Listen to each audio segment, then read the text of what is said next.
दोस्तों नमस्कार।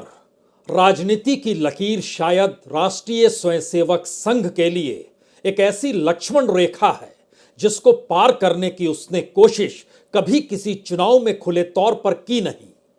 क्योंकि याद कीजिए, चीन के साथ युद्ध के बाद का चुनाव हो या फिर इमरजेंसी के बाद 1977 का चुनाव या फिर मंडल कमंडल को लेकर इस देश के भीतर में राजनीतिक सियासी घमासान और उसके बाद चुनाव का माहौल, आरएसएस ने खुद को सामाजिक सांस्कृतिक संगठन के तौर पर ही रखा और राजनीति को अपने से दूर करने का लगातार प्रयास इस तरीके से किया जिससे यह न लगे कि स्वयंसेवक पॉलिटिक्स में हिस्सेदारी करने लगा है। लेकिन 2024 का चुनाव शायद इस देश के लिए कितना अलग चुनाव है और यह चुनाव सिर्फ राजनीति को प्रभावित नहीं करेगा बल्कि समूचे देश को प्रभावित करेगा और उसकी शिकन या कहें उसको लेकर परेशानी का सबब आरएसएस के माथे पर क्यों दिखाई देने लगा है। यह दूर की बात नहीं है कि हर बरस दशहरा के मौके पर आरएसएस के सरसंघचालक उनका भाषण नागपुर में होता है। कल भी हुआ, लेकिन कल के भाषण ने उस लकीर के पार जाकर क्या आरएसएस के माथे पर एक ऐसी शिकन की लकीर खींच डाली जहां पर उसे लगने लगा है कि आने वाले वक्त में आरएसएस को डिगाने का काम इस देश में बाखूबी होगा और चुनाव के वक्त तो खास तौर से होगा। तो क्या यह माना जाए कि राहुल गांधी ने जिस तरीके से आरएसएस को कटघरे में खड़ा किया और आरएसएस ने राहुल गांधी पर मानहानि से लेकर तमाम मुकदमों के मद्देनजर अदालती कटघरे में खड़ा किया, यह एक राजनीतिक लड़ाई की शुरुआत है? या फिर आने वाले वक्त में इस बात का एहसास दिल्ली की सत्ता को भी हो चला है कि अगर दिल्ली की सत्ता 2024 में डगमगाई तो निशाने पर सबसे पहले इस देश में आरएसएस ही होगी। और शायद यही वो वजह है कि पहली बार सरसंघचालक का भाषण दशहरा के मौके पर जो नागपुर से निकला उसने दो बातों पर हर किसी का ध्यान कहीं ना कहीं आकर्षित कर दिया। पहली बात तो यह लगा ऐसा कि दरअसल यह सरसंघचालक का भाषण नहीं बल्कि देश के प्रधानमंत्री नरेंद्र मोदी की चुनावी रैली का भाषण है, जिसमें सरकार की उपलब्धियां, दर्जन भर उपलब्धियों का जिक्र खुले तौर पर करते हुए इस देश के नेतृत्व को मौजूदा वक्त में नहीं बल्कि अतीत काल से लेकर आने वाले वक्त तक में सबसे बेहतरीन शासक के तौर पर स्थापित करना है। और दूसरी परिस्थिति है इस दौर में, चाहे सवाल मुसलमानों का हो चाहे सवाल ईसाइयों का हो, उसको लेकर आरएसएस के भीतर अब एक हलचल हो चली है कि अगर सभी को एक बराबर नहीं रखा और राजनीति एक बराबर रखती नहीं है और मोदी सत्ता ने एक बराबर रखा नहीं है, तो क्यों नहीं उस राजनीति से दो कदम पीछे हटकर खुद को सामाजिक सांस्कृतिक तौर से आगे निकलकर एक ऐसी राजनीतिक परिस्थितियों को इस देश के सामने रखने की जरूरत है जहां कहा जा सके कि देखिए, हम सेकुलर हैं, हम समाजवादी हैं, हम सबको साथ लेकर चलना चाहते हैं। घाव तो बहुत गहरे होंगे लेकिन यह दौर घाव को भरने का है। यह मत सोचिए कि आपके साथ कब क्या अतीत में हुआ है, वह तो राजनीति की जरूरत होती है, लेकिन इस देश की जरूरत शायद उन घाव को याद करना नहीं है। प्रगति के पथ पर सभी को एक साथ मिलकर चलना होगा। अब आपके जहन में दो सवाल होंगे।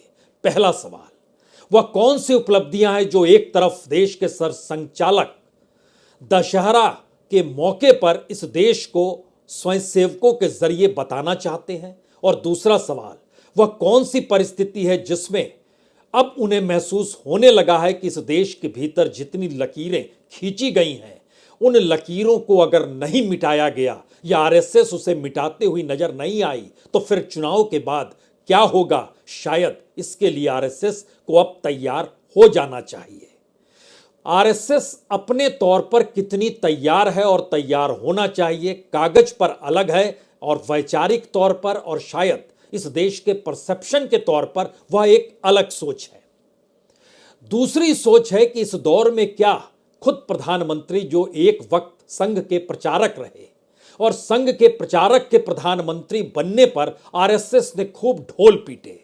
लेकिन इस देश के भीतर जो नफरत और जिस घृणा का जिक्र राहुल गांधी ने लगातार ये कहकर किया कि मोहब्बत की जरूरत क्यों है, क्या उसका एहसास पहली बार राजनीतिक तौर पर आरएसएस को होने लगा है?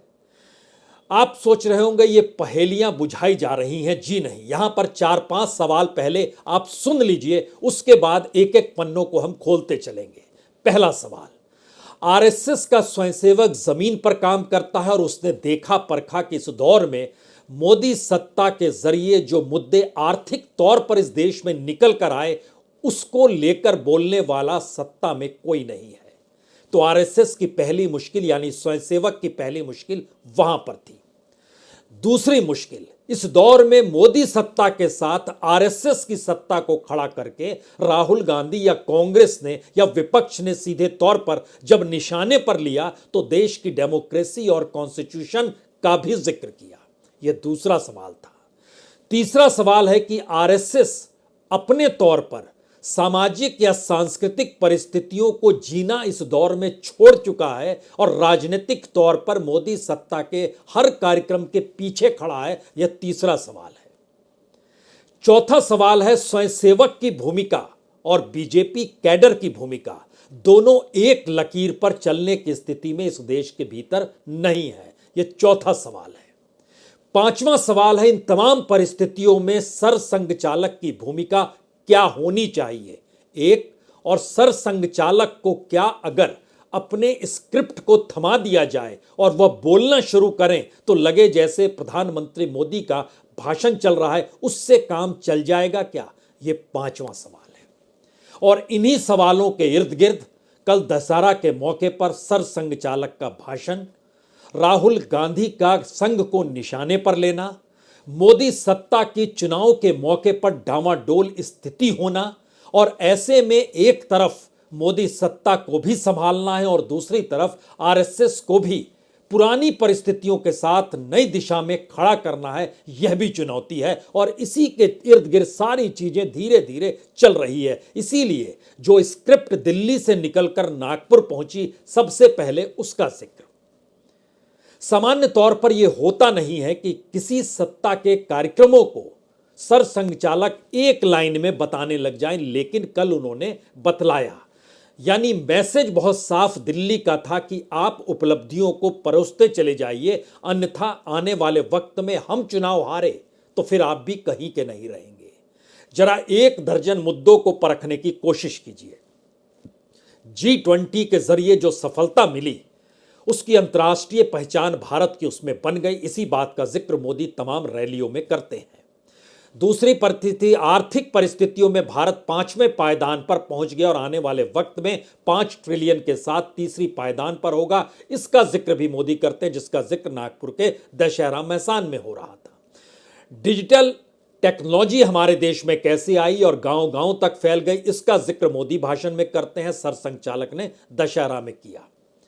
स्टार्टअप इंडिया के जरिए अब जरूरी नहीं है कि नौकरियां दिया जाए, हम तो अपने तौर पर इस देश में नौकरियों को खड़ा करने वाले लोगों को खड़ा कर रहे हैं, जो लोग ही नौकरी दे दें दूसरे को, तो सरकार पल्ला झाड़ती है। इसका जिक्र मोदी करते हैं और इसका जिक्र सरसंघ चालक ने नागपुर में किया।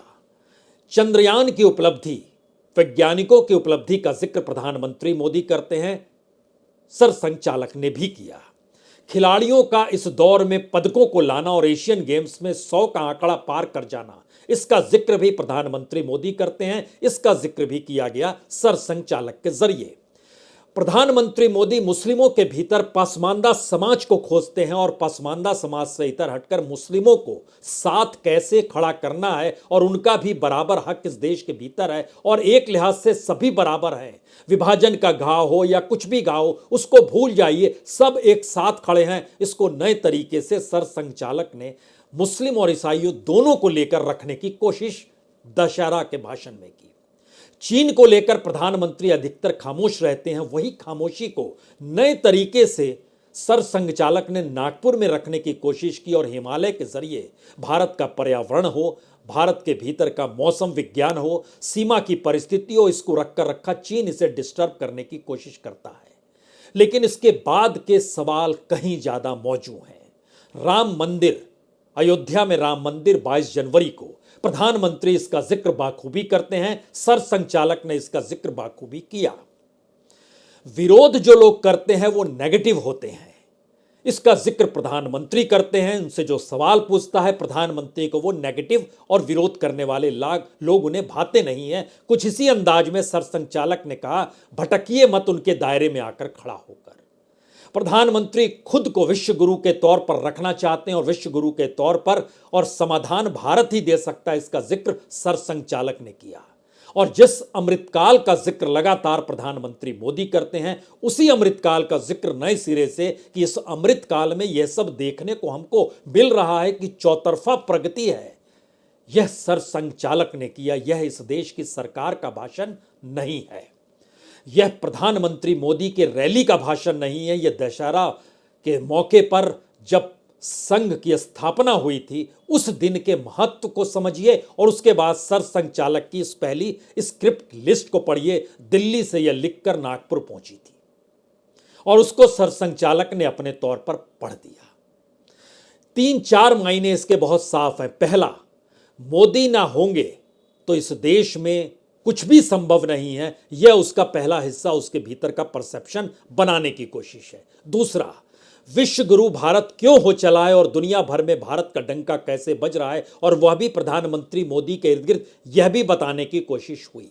सभी क्षेत्रों में विकास, और उस विकास को लेकर आपस में प्रतिस्पर्धा मत कीजिए और टकराइए मत। अलग समुदाय, जाति, उपजाति भूल जाइए इसको और नए सिरे से समझिए कि सभी एक हैं। सरसंघचालक को यह कहना पड़ा। जाति और उपजाति यानी एक तरफ ओबीसी का सवाल जब इस देश में उठा है तो कहीं उस पर लीपापोती कैसी की जाए, यह भी आपको नागपुर में सरसंघचालक के भाषण में हिस्सा आपको दिखाई देगा। सिर्फ परखने की जरूरत है। बड़ा सवाल यह था कि भारत का जो उत्थान है उसमें दुख है कि नहीं, शोषण है कि नहीं, या सिर्फ कल्याण ही कल्याण है। तो शोषण और दुख तो नहीं, कल्याण ही कल्याण है, जिसका जिक्र अक्सर प्रधानमंत्री मोदी अपने भाषणों में करते हैं। उसी का जिक्र नए सिरे से दशहरा के भाषण में सरसंघचालक ने किया। यह पहला हिस्सा है। इस हिस्से के बाद शायद सरसंघचालक को समझ में आया होगा यह तो पढ़ना पड़ेगा, तो उन्होंने पढ़ दिया। उसके बाद दूसरा सवाल था, इस देश के भीतर में संघ को जब कटघरे में राजनीति खुले तौर पर खड़ा कर रही है, और ना सिर्फ खड़ा कर रही है बल्कि उसके जरिए उसकी विचारधारा और उसकी सोच पर भी पहली बार उंगली उठ रही है, तो क्यों चुनाव के मद्देनजर अब नए तरीके से आरएसएस को रखने की जरूरत क्या आ गई है, और जिसका रास्ता राजनीति से नहीं निकलता है। 2014 से लेकर 2021 तक के भाषण अगर आप ध्यान देंगे जो दशहरा के मौके पर नागपुर से निकल कर आए, उसमें राजनीतिक सत्ता के इर्द गिर्द और राजनीति के जरिए समाधान खोजने की कोशिश लगातार हुई। लेकिन पहली बार जब सवाल आरएसएस का ही आ गया, बाकी मुद्दे तो अपनी जगह समाधान राजनीति खोज लेगी, लेकिन जब विचारधारा और आरएसएस का सवाल है, जो राहुल गांधी ने इस दौर में लगातार सवाल उठाए हैं, उससे आहत हैं, उससे डरे हुए हैं, चुनाव को लेकर परेशान है, क्योंकि चुनाव के मौके पर और चुनाव की प्रतिस्पर्धा में संघ ना पड़े, यह दिखाते हुए भी इस देश का स्वयंसेवक मोदी सत्ता को बचाने के लिए सक्रिय हो जाए, यह मैसेज देने की कोशिश भी कहीं ना कहीं इस पूरे भाषण के दौर में निकल कर आई, जिसको लेकर एक तरीके से यह अपनी नई सोच है। क्योंकि बहुत साफ तौर पर कहा गया कि समाज को बांटना तो राजनीति का काम है। इससे पहले कभी कहा गया सत्ता जिस रास्ते चलती है वो अपने सत्ता, अपने अनुयायियों को बनाए रखने के लिए समाज में लकीरें खींचती हैं, क्या इससे पहले कहा गया? राजनीति के वर्चस्व को कायम करने के लिए राजनीति क्या क्या करती है उसके साथ हमें खड़े नहीं होना है, क्या इससे पहले यह कहा गया? समाज की एकता राजनीति से नहीं आएगी, क्या यह इससे पहले कहा गया?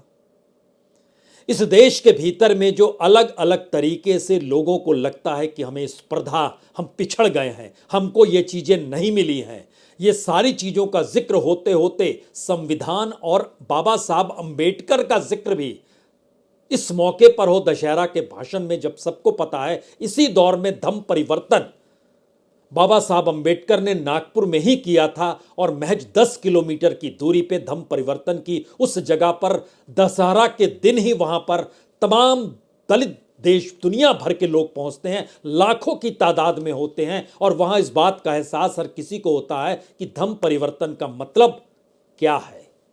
वो हिंदुत्व के दायरे में नहीं आता है, वो आरएसएस के हिंदुत्व के सोच के दायरे में नहीं आता है, लेकिन बाबा साहब अंबेडकर का जिक्र हुआ, सरसंघचालक ने किया। राजनीतिक तौर पर एक बड़ा शिफ्ट है, एक बड़ा डर है। राजनीतिक तौर पर मोदी सत्ता की हार की दिशा में बढ़ते हुए कदम है या उस कदम के बाद आरएसएस के सामने आने वाली परेशानी है। ये कौन सी परिस्थिति है जो दशहरा के मौके पर निकल कर आई है, क्योंकि उसके भीतर जब आप और जाइएगा तो उसमें एक चीज और नजर आएगी कि संघ को बलपूर्वक खड़े भी होना है, यानी कोई टकराने आएगा तो जवाब भी देना है। यानी सवाल हिंसा या अहिंसा का नहीं है, यहां पर सवाल उस राजनीतिक तीखेपन का है जिस राजनीतिक तीखेपन को मोदी सत्ता काल में पैदा किया गया। तो क्या ये अटल बिहारी वाजपेयी भी तो एक वक्त में प्रचारक रहे थे और वहां से निकलकर वह प्रधानमंत्री की कुर्सी तक पहुंचे, लेकिन उस दौर में भाषणों को अगर आप सुनेंगे, खास तौर से केसी सुदर्शन के भाषण को, जो उस समय सरसंघचालक हुआ करते थे, उनके भाषणों में आपको ऐसी आहट कतई दिखाई नहीं देगी जो इस दौर में सरसंघचालक मोहन भागवत जिस आदर्श परिस्थिति को खड़ा कर रहे थे और उस आदर्श परिस्थिति के साथ साथ वह उन मुश्किल हालातों को भी बता रहे थे और उन मुश्किल हालातों में संघ के सामने आने वाली परेशानी क्या हो सकती है इसका भी अंदेशा दे रहे थे। यह स्थिति पहले नहीं थी।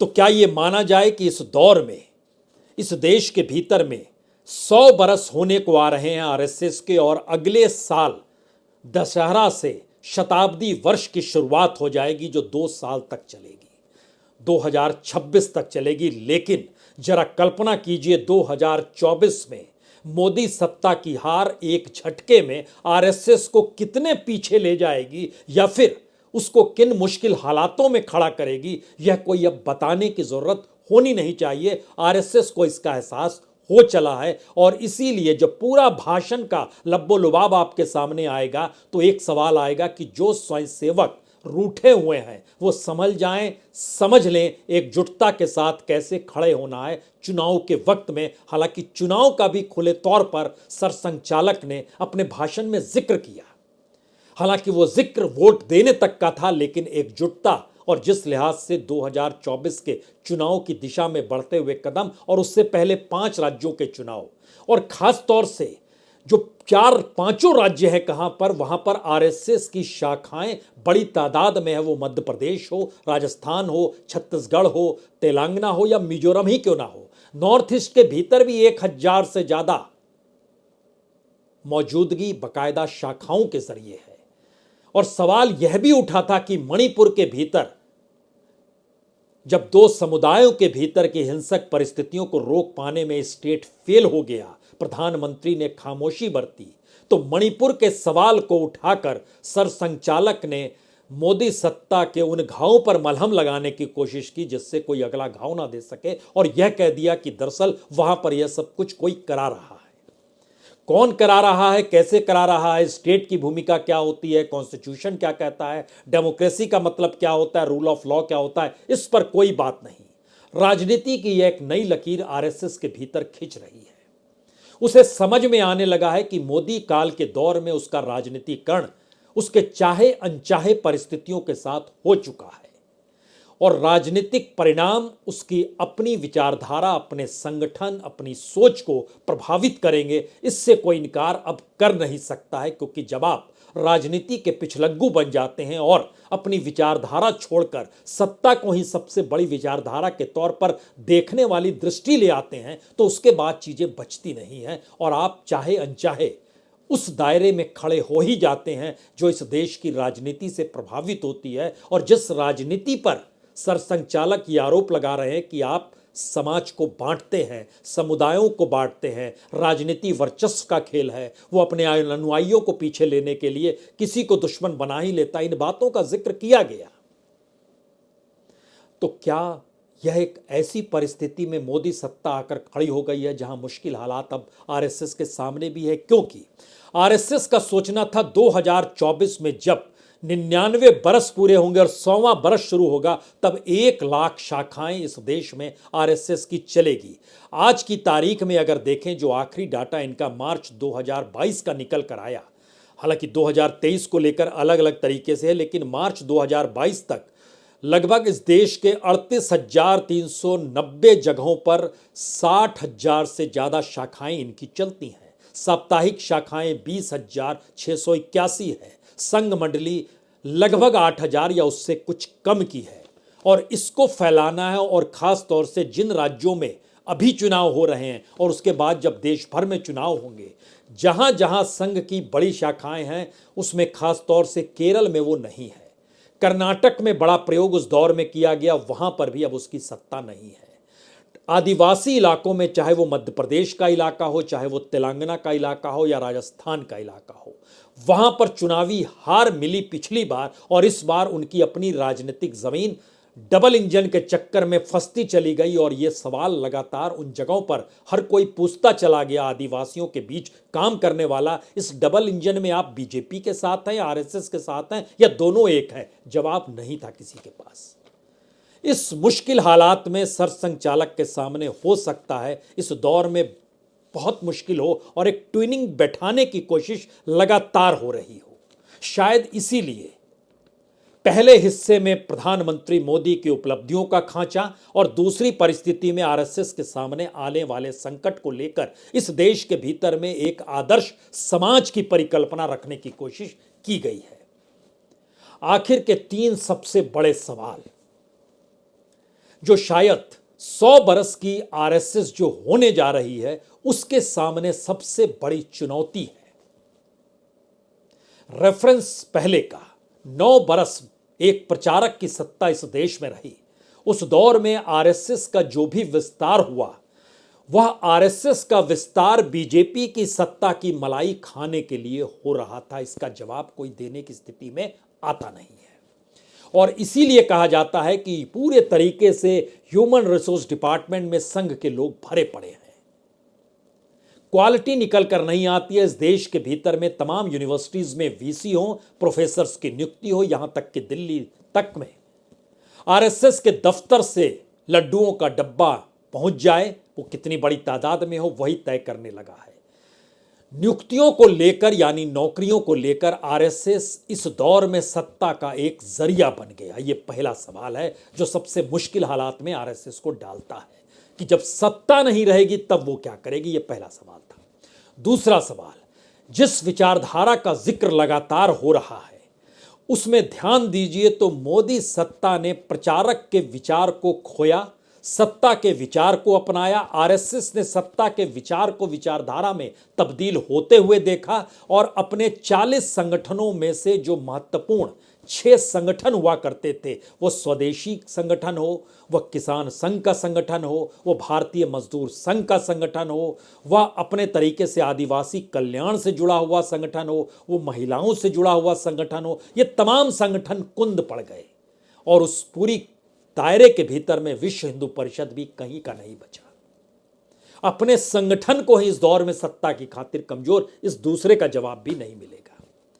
तीसरा सवाल, अगर मोदी सत्ता 9 बरस से यह समझाती रही आरएसएस की कि हम हैं तो आप हैं, तो अगला सवाल का जवाब कोई नहीं दे पाएगा कि जब हम नहीं हैं तब आप कहां होंगे, क्योंकि इन 9 वर्षों में कांग्रेस के लौटने का मतलब संघ को टेररिस्ट ऑर्गेनाइजेशन की तरह परखने की परिस्थिति को बार बार सत्ता के जरिए बताया गया, बहलाया गया।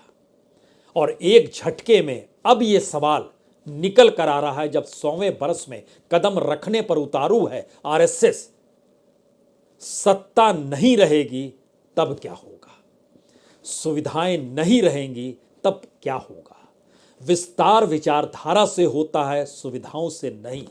आरएसएस इसे तब भी नहीं समझ पाई और शायद अब भी नहीं समझ पा रही है, लेकिन बावजूद इसके सरसंघ चालक स्वयंसेवकों को सक्रिय कर रहे हैं। दिल्ली का पाठ सुनाकर बचा सकते हो तो बचा लो, संकट राजनीतिक दरवाजे पर आकर खड़ा है। बहुत बहुत शुक्रिया, बहुत बहुत शुक्रिया।